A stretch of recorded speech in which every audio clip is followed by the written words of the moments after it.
नमस्कार दोस्तों, बहुत बहुत स्वागत है आप सभी लोगों का स्टडी जोन एजुकेशन के यूट्यूब चैनल पे। आज के दिन भर की करंट अफेयर्स के साथ मैं विकास एक बार फिर से आपके सामने हाजिर हूँ।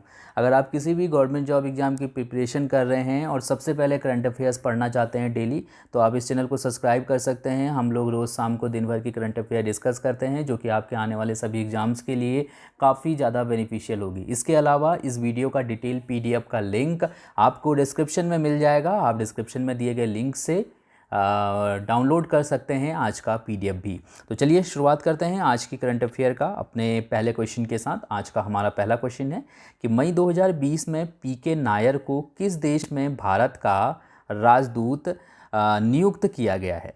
PK नायर अभी रिसेंटली नाइजर गणराज्य में भारत के राजदूत बनाए गए हैं। सो ऑप्शन बी वाला यहाँ पर से बिल्कुल सही है। वर्तमान में नाइजर गणराज्य में भारत के जो राजदूत हैं उनका नाम है राजेश अग्रवाल। तो अब राजेश अग्रवाल का स्थान लेंगे PK नायर। तो ये चीज़ यहाँ से ध्यान रखिएगा। अगर हम लोग नाइजर की बात करते हैं, यानी कि नाइजर गणराज्य की बात करते हैं, तो इसकी राजधानी नियामी है और मुद्रा है यहाँ की CFA फ्रैंक। मैं आपको नाइजर ले चलता हूँ और मैप में आपको दिखाता हूँ कि नाइजर पड़ता कहाँ पर है। तो ये अपना इंडिया है। अगर आप यहाँ पर से देखेंगे, चाड, माली, अल्जीरिया, लीबिया और नाइजीरिया, इसके बगल में बीचों बीच में जो आपको दिख रहा है ये पड़ता है नाइजर। ठीक है, तो यहीं के जो नए राजदूत बने हैं भारत के, वो बने हैं कौन, उनका नाम याद रखिएगा, PK नायर। इसके बाद क्वेश्चन नंबर सेकंड है हमारा कि हाल ही में किस एजेंसी ने कहा है कि कोविड-19 के कारण भारत में सबसे गंभीर आर्थिक मंदी चल रही है। सो अभी रिसेंटली क्रिसिल, जो कि एक रेटिंग एजेंसी है और इसके बारे में मैंने आपको बहुत बार काफ़ी कुछ बताया भी है, इसने एक स्टेटमेंट दिया है। इसने बोला है कि भारत में आज़ादी के बाद अब तक की सबसे खतरनाक मंदी है। ठीक है, कोरोना वायरस महामारी के कारण लॉकडाउन चला है, जिसकी वजह से भारत की जो अर्थव्यवस्था है वो बिल्कुल रुक सी गई है। और यहाँ पर क्रिसिल हमसे ये कह रहा है कि जो ये चालू वित्त वर्ष है, यानी कि 2019-2020 वाला जो ये वित्त वर्ष है, यहाँ पर 5% की गिरावट दर्ज की जा सकती है GDP में। ये जो एजेंसी है इसने ये भी कहा है कि आज़ादी के बाद ये चौथी और उदारीकरण जो नीतियाँ थी उसके बाद जो है ये पहली मंदी है, जो कि इतनी गंभीर समस्या यहाँ पर देखने को मिली है। इससे पहले 28 अप्रैल को भारत की जो GDP रेट बताई थी क्रिसिल ने, वो 3.5% से घटाकर 1.8% कर दी थी। ठीक है, और इसके अलावा जो हमारे, अगर हम पिछले 3 जो हमारी मंदियाँ हुई हैं वो वित्त वर्ष 1957-1958 के दरमियान हुई है। इसके अलावा जो दूसरी मंदी हुई थी वो 1965 से 66 तक हुई थी। इसके अलावा 1979 से 80 तक जो है मंदी देखने को मिली थी। 69 सालों के इतिहास में ये 3 मंदियाँ थी और इस बार जो है ये चौथी मंदी है। ठीक है, क्रिसिल की अगर बात करते हैं तो इसकी स्थापना 1987 में हुई थी और इसका मुख्यालय मुंबई में स्थित है। तो ये भी हमें यहाँ से ध्यान रखना होगा। अगला क्वेश्चन नंबर तीसरा है कि हाल ही में नासा ने अपनी वाइड फील्ड इंफ्रारेड सर्वे टेलीस्कोप का नाम बदलकर क्या कर दिया है।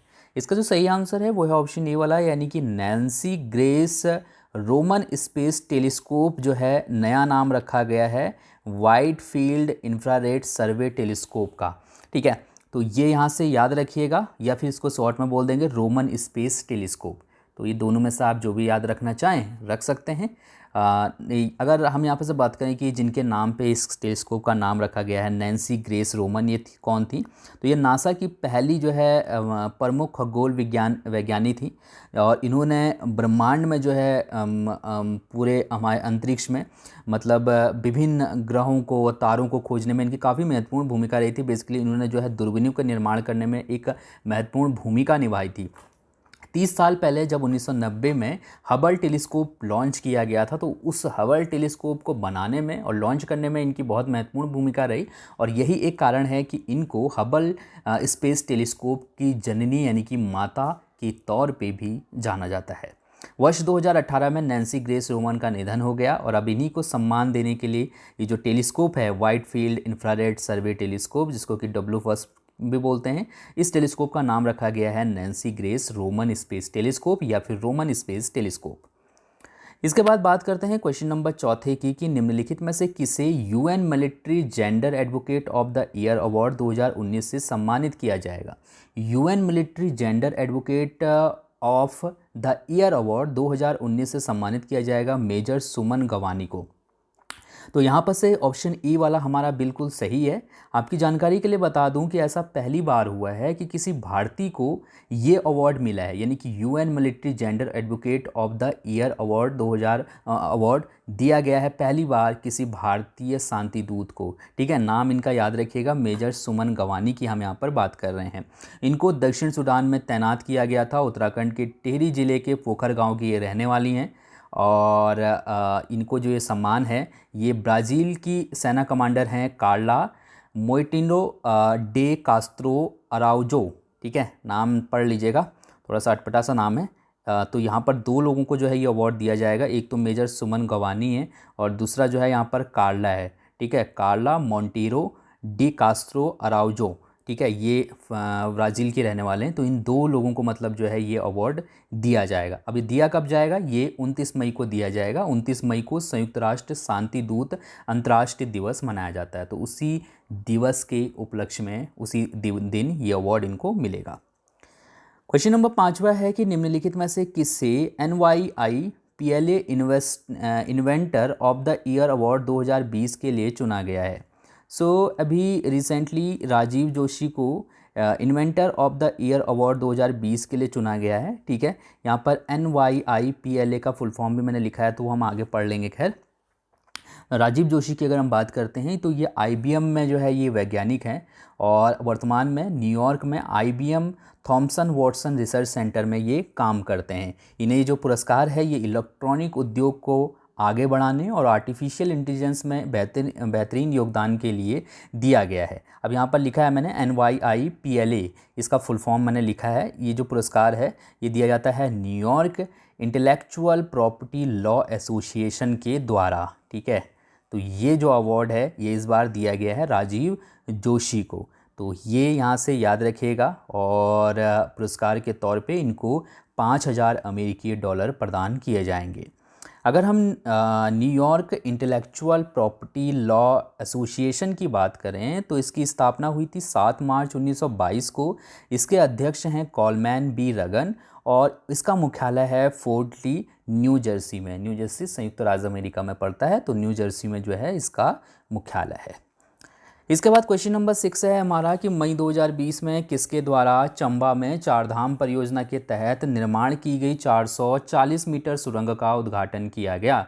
इसका सही आंसर ऑप्शन सी वाला है, यानी कि नितिन गडकरी जी, जो कि हमारे केंद्रीय सड़क परिवहन और राजमार्ग मंत्री हैं। इन्होंने अभी रिसेंटली चंबा में चारधाम कनेक्टिविटी परियोजना के तहत बनाए जा रहे एक पुल का सुरंग का जो है उद्घाटन किया है। 440 मीटर जो है इस सुरंग की लंबाई है। याद रखिएगा कि ये जो चारधाम परियोजना है इसके तहत 12,000 करोड़ रुपए की लागत से लगभग करीब 900 किलोमीटर के आसपास जो है राजमार्ग का निर्माण किया जाएगा, ताकि जो चारधाम जो यात्रा है वो उसको थोड़ा सा सुगम बनाया जाए। ये जो सुरंग है इसका निर्माण सीमा सड़क संगठन के द्वारा किया गया है। इसके बाद बात करते हैं क्वेश्चन नंबर 7 की कि मई 2020 में किस राज्य ने केंद्रीय जनजातीय मामले मंत्रालय के ट्राइफेड के सहयोग से वन धन योजना कोविड-19 के बाद के सबक पर एक वेबिनार का आयोजन किया? इसका सही आंसर ऑप्शन डी वाला है, यानी कि राजस्थान में। अभी रिसेंटली राजस्थान सरकार के विज्ञान और प्रौद्योगिकी विभाग केंद्र ने केंद्रीय जनजातीय मामले मंत्रालय के ट्राइफेड के सहयोग से वन धन योजना कोविड-19 के बाद के सबक पर एक वेबिनार का आयोजन किया गया। मतलब कि एक जो है ये वीडियो कॉन्फ्रेंसिंग टाइप की थी ये। ठीक है, तो ये इसका जो आयोजन था ये केंद्रीय जनजातीय मामलों के मंत्रालय के ट्राइफेड के जो प्रबंध निदेशक है, ट्राइफेड के जो प्रबंध निदेशक है उनका नाम है परवीर कृष्णा। तो इन्होंने जो है मतलब इस वेबिनार की अध्यक्षता की थी या इसको संबोधित किया था। ट्राइफेड ने वन धन सामाजिक दूरी जागरूकता अभियान शुरू करने के लिए यूनिसेफ के साथ भागीदारी की है। तो ये भी हमें यहाँ से ध्यान रखना चाहिए। यहाँ पर ट्राइफेड के बारे में मैं आपको बताता हूँ, उसके बाद शायद मैं आपको और चीज़ें इसमें बता पाऊँगा। तो जो बेसिकली ट्राइफेड है वो जनजातीय जो लोग हैं उनके द्वारा जो उत्पाद जो है निर्मित किए जाते हैं तो उनको खरीदने के लिए, और जो ट्राइब्स इंडिया है इसके बैनर तले भारत और विश्व भर में उन्हें बेचने के लिए महत्वपूर्ण भूमिका निभाता है। ठीक है, कौन? ट्राइफेड। तो ये जो ट्राइफेड है क्या आप समझ रहे होंगे यहाँ पर, ये जो जनजातीय लोगों के जो प्रोडक्ट हैं, जो सामान जनजातीय लोग बनाते हैं, उनके सामानों को जो है ये विश्व भर में बेचने में महत्वपूर्ण भूमिका निभाता है, और साथ में जो जनजातीय लोग हैं उनको उनके उत्पादों का सही दाम मिले, ये भी जो है देख रेख का काम ट्राइफेड के द्वारा ही किया जाता है। तो यहाँ पर जैसे कि कोविड-19 के कारण जो लॉकडाउन हुआ है उसकी वजह से सबसे ज़्यादा जो प्रभाव पड़ा है वो जो पिछड़े लोग हैं उन पे पड़ा है, तो इसमें जनजातीय लोग भी शामिल हो जाते हैं। तो इस कंडीशन में कैसे जनजातीय लोगों को ये समझाया जाए कि भाई जो कोविड-19 है उससे कैसे बचा जा सकता है, कैसे सामाजिक दूरी बनाई जा सकती है। तो सामाजिक दूरी बनाने के लिए तो यहाँ पर यूनिसेफ के साथ समझौता किया गया है, और बाकी उनके जो उत्पाद हैं वो सही से मतलब मार्केट में आए, सही से उनको दाम मिले, इसके लिए जो है मतलब राजस्थान सरकार ने एक वेबिनार का जो है यहाँ पर आयोजन किया था। ठीक है, अगर हम ट्राइफेड की बात करते हैं तो यहाँ पर ट्राइफेड का फुल फॉर्म मैंने लिखा है, tribal cooperative marketing development federation of India जो है इसका फुल फॉर्म है। और मैंने क्या काम करती है ये मैंने इस पॉइंट में आपको बता दिया है। इसकी स्थापना 1987 में हुई थी और इसका मुख्यालय दिल्ली में स्थित है।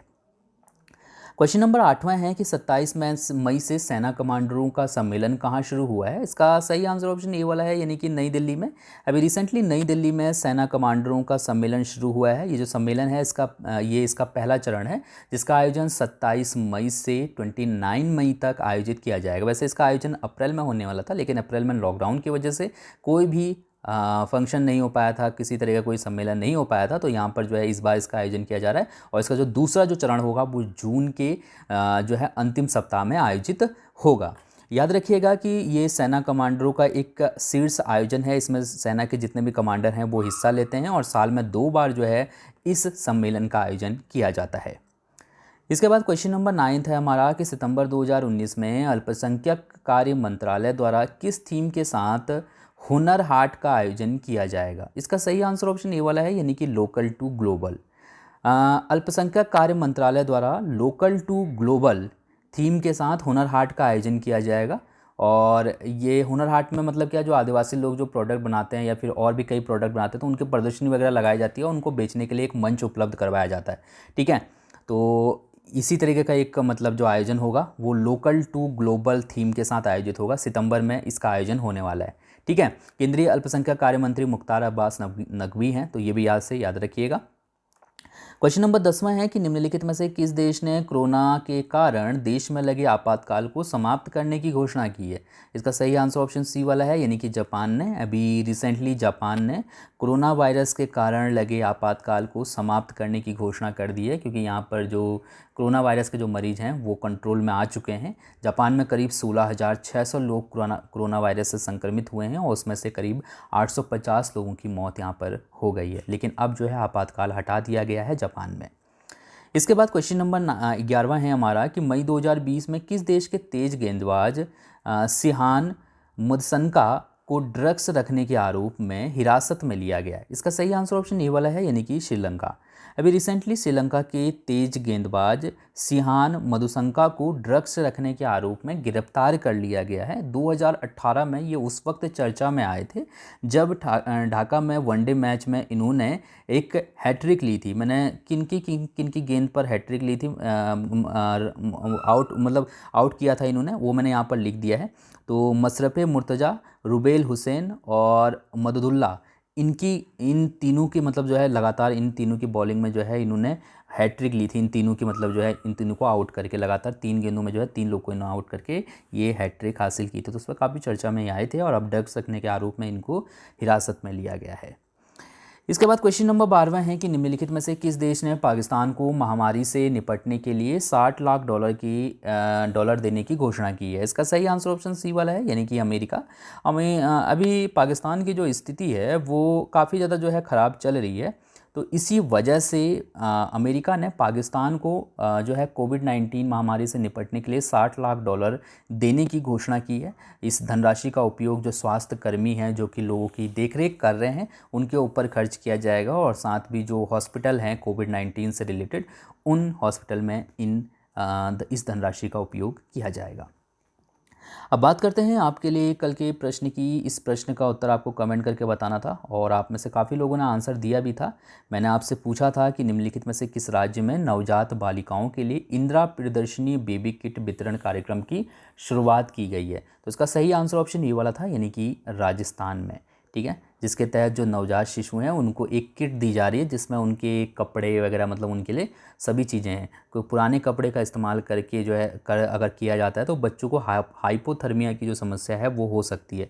तो इसी वजह से जो है लड़कियों को पिंक कलर की जो है एक बेबी किट दी जा रही है और कहा जा रहा है कि जुलाई 2020 से लड़कों को भी एक किट दी जाएगी जिसका कलर होगा ब्लू। इसके बाद बात करते हैं दोस्तों आपके लिए आज के प्रश्न की। इस प्रश्न का उत्तर आपको कमेंट करके देना है। आपके लिए आज का प्रश्न है कि निम्नलिखित में से कौन सा बैंक वीडियो केवाईसी के द्वारा सेविंग अकाउंट खोलने की सुविधा देने वाला भारत का पहला बैंक बन गया है। तो इसका आंसर भी कमेंट करके बताइए और साथ में मुझे बताइए कि आपको ये वीडियो कैसी लगी। थैंक यू सो मच इस वीडियो को देखने के लिए। आपका दिन शुभ हो। धन्यवाद। अगर आपको ये वीडियो पसंद आई तो इस वीडियो को लाइक करिए, पसंद नहीं आई तो डिसलाइक करिए। इन दोनों में से एक ना एक चीज़ करके जाइएगा, ऐसे ही मत जाइएगा। Thank you.